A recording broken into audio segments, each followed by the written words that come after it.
Hello, everyone, and welcome back to the Social Media Decoded podcast, the number one podcast to help you understand social media better so that you grow your business, get more clients, and monetize. And today I am excited because I get excited when we have special guests, and I am speaking to my girl Khallilah, and we met on social media. And every time I meet people on social media, I get excited. So thank you so much for joining the Social Media Decoded podcast. I am excited to chat today. Absolutely. Thank you so much for allowing me to be in your space.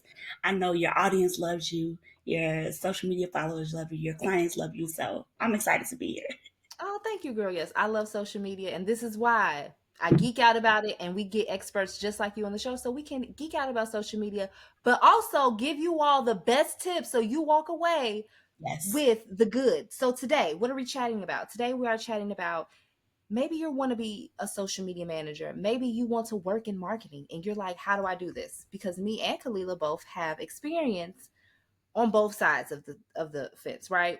Working for a corporate in marketing, but also running your own business. So there's endless options to the way that you can work in marketing. So maybe you might be feeling that way. So Khallilah, just let us know about your background, what it is that you currently do, about your business. Tell us all the amazing things. Absolutely. So I currently work for an in-house agency for Oliver Agency, and sometimes our clients know us as Inside Ideas. And so one of the portfolio clients that I work for is Molson Coors. And so my role is pretty hybrid. Social media analyst, but then there are a few brands where I serve as the community manager as well. It's a long route to how I got here. I absolutely love what I do. I am so grateful that God led me to this role, to this position. It started as a journalism student way back in 2008 when Facebook first became a thing. I don't even know if I was allowed to even have an account because I was a senior in high school. And so then moving to college as a journalism student, finally being able to get on Facebook because it was for college students only. And then being able to leverage my love for media, the skills I was learning in the classroom, and then any on campus job that I had, I would always ask, can I start your Facebook page? And this was before businesses were really allowed to be on the platform. So I have seen a lot of it evolve for the last 15 years, really. Wow, that is like so awesome. I love journalism and I love, that field. And it seems like it's a really great field to go into that can open up so many other opportunities. So it seems like you were able to say, you know what?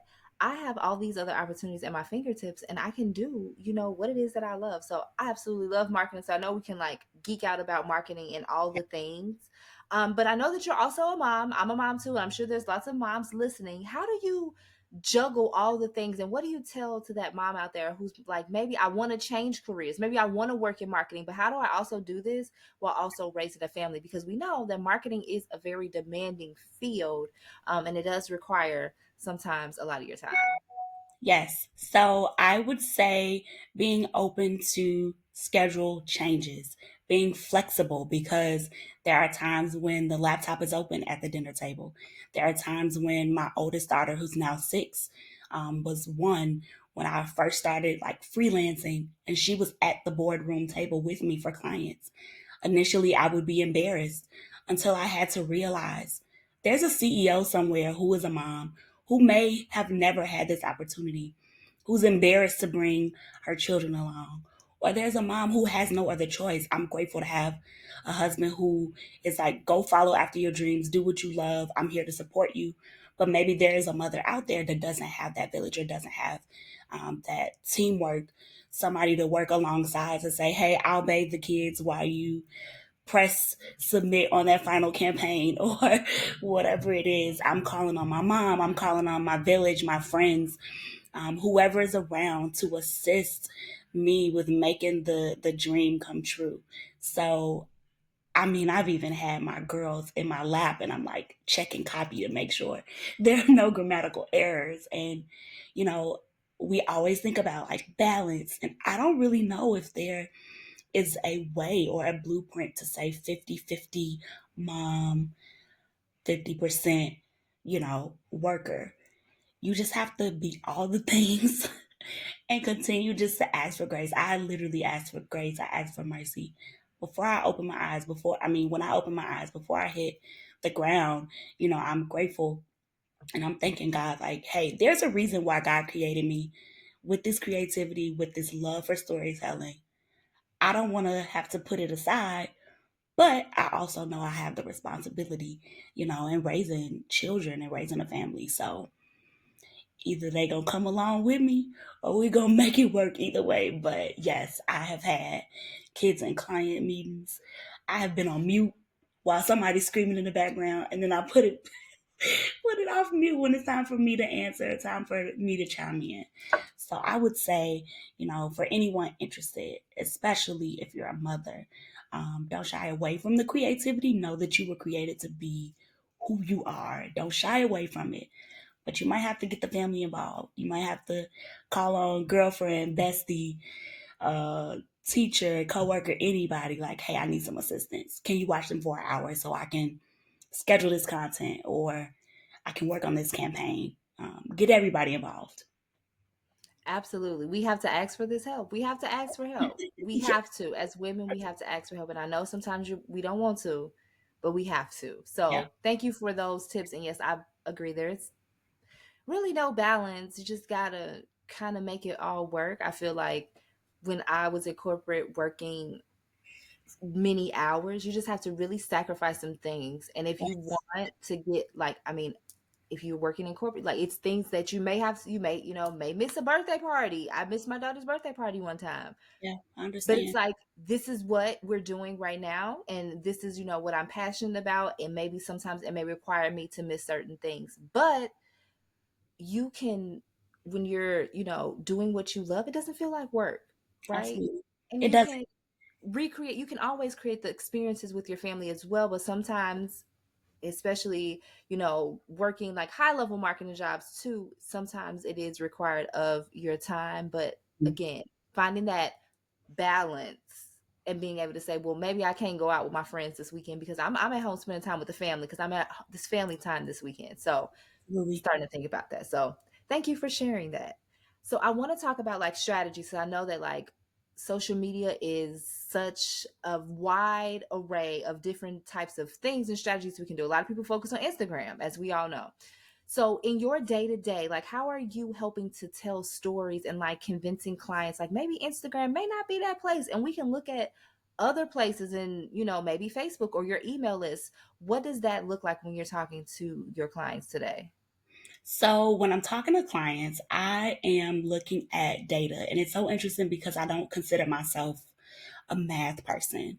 My husband makes fun of me all the time because I am not the numbers person. I'm not the numbers girl at all. So in my actual work, I'm keeping, notepads. I'm checking my work. I'm making sure that everything that I'm presenting is thorough, and I'm actually sharing the correct information. But a calculator is literally right by my side because I'm paying attention to engagement rate. I'm looking at shares. I'm looking at saves.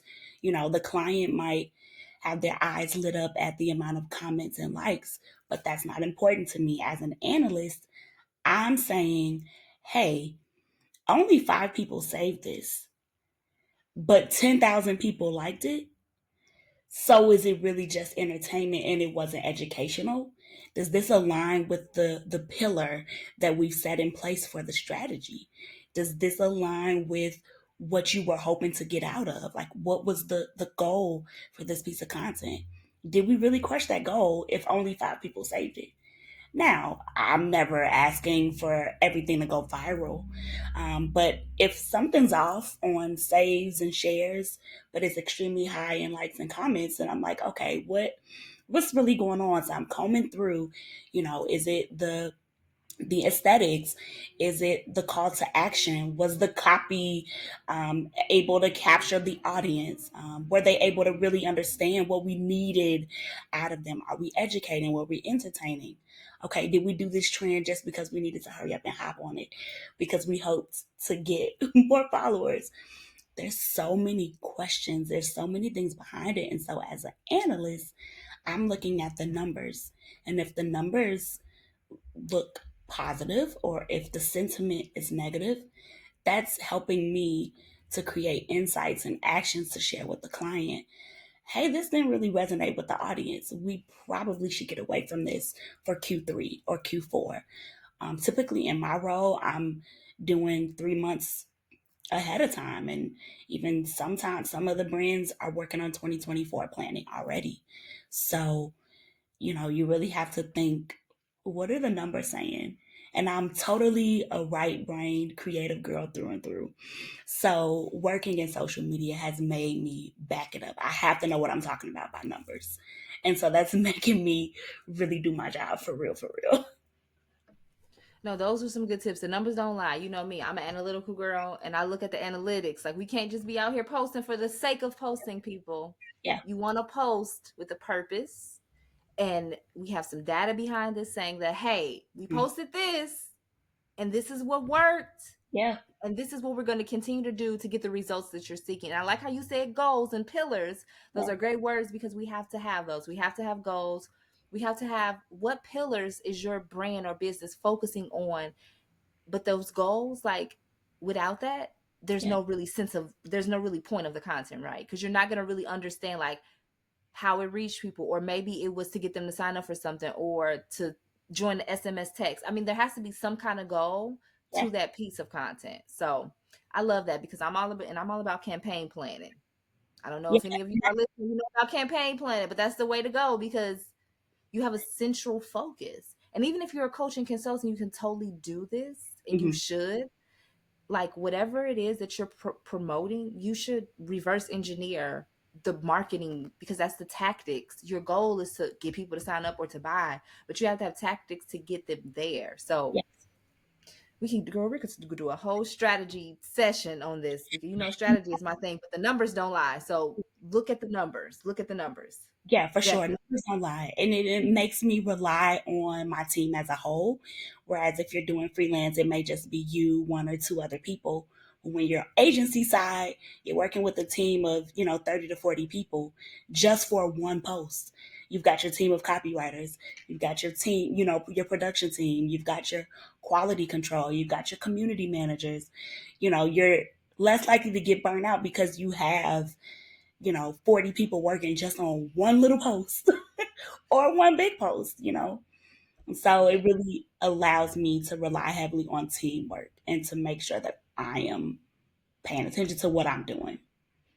Oh, that's really important. Team, that's so good to have a team and to be able to have everyone work in their specific roles that ultimately help that one piece of content or whatever it is, the central goal. It helps it because now, like you're saying, not one person is burned out Mhm. on that. So even if you're listening, if you're an entrepreneur, get you a team, get a VA. Please delegate these tasks and you Yeah. work in your zone of genius. If you have not read the book, The Big Leap, I suggest reading that like today. And I know you all are listening. We do the book part, which we're going to get to soon. But in those recommendations, a lot of the entrepreneurs that have come on the show, have said that The Big Leap is a really great book for you to read. Okay, so let's get into that book.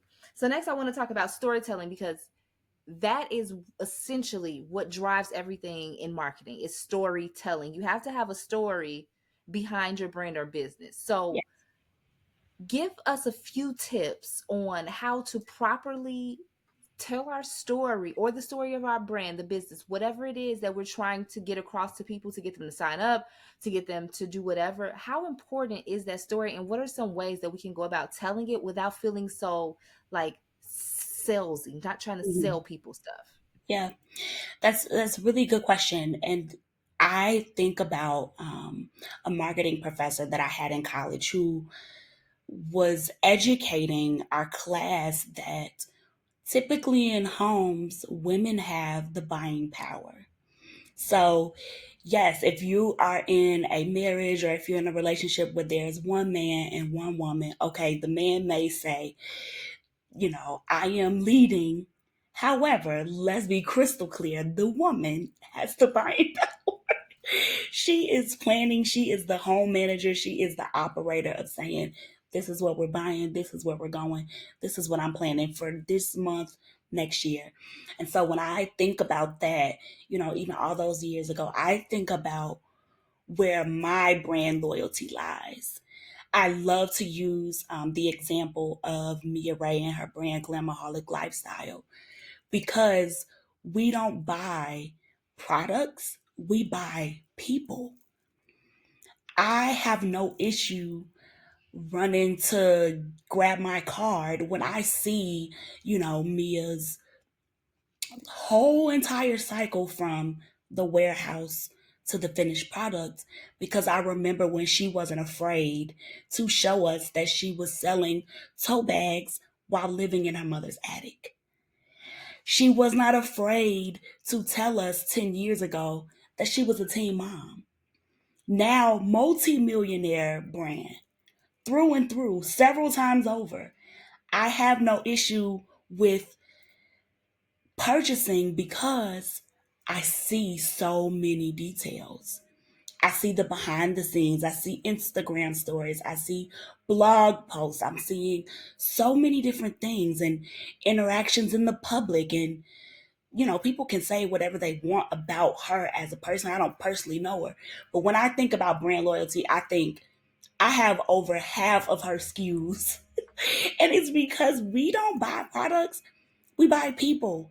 She is showing me everything I can put in this bag. So in my mind, I'm thinking, okay, so when we go to DC in August, or when we go to Egypt next year, I can put deodorant, I could put shoes, I could fit my laptop. That's real good.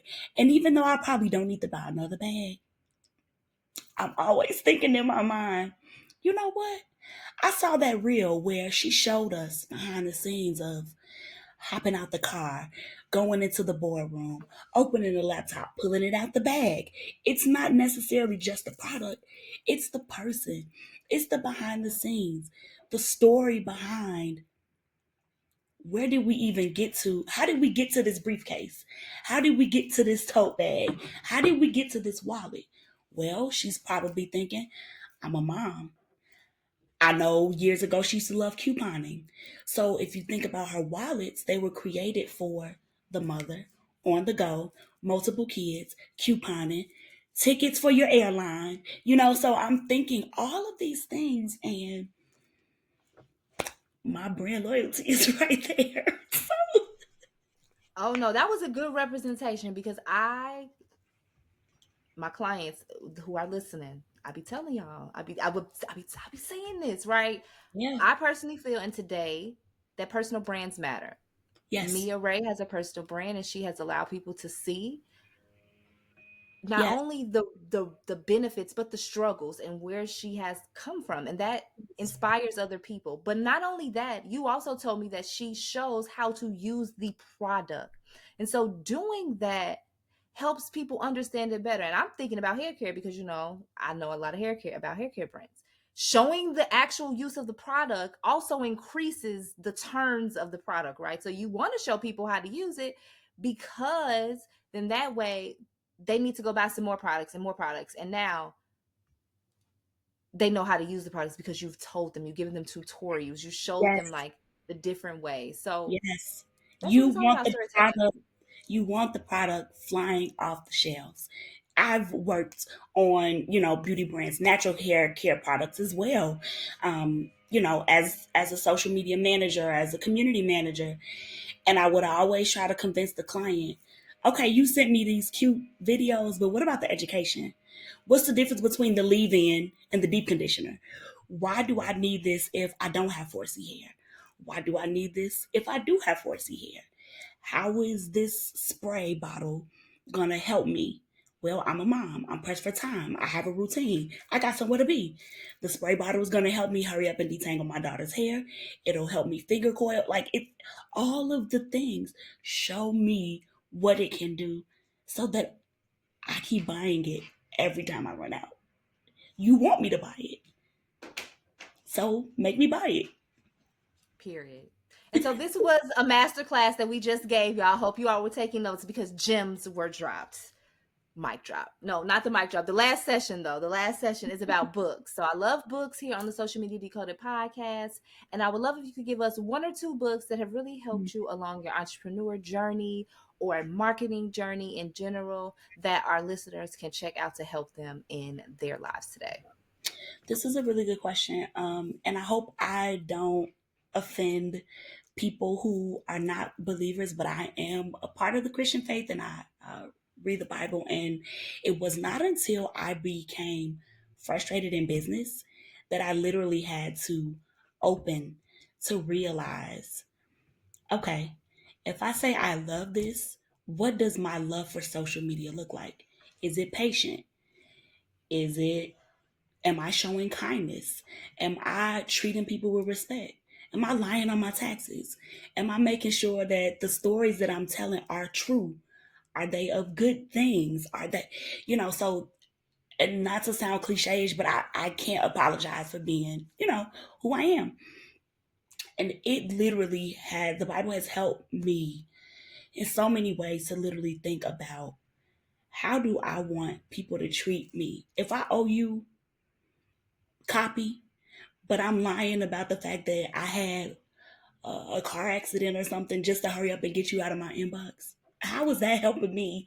You know, how is that helping me in my business relationships?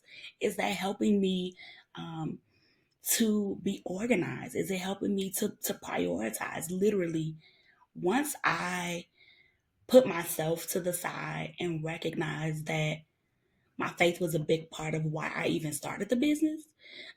So I started the social loft as social media management. The reason why I started it is because I was pregnant with my daughter.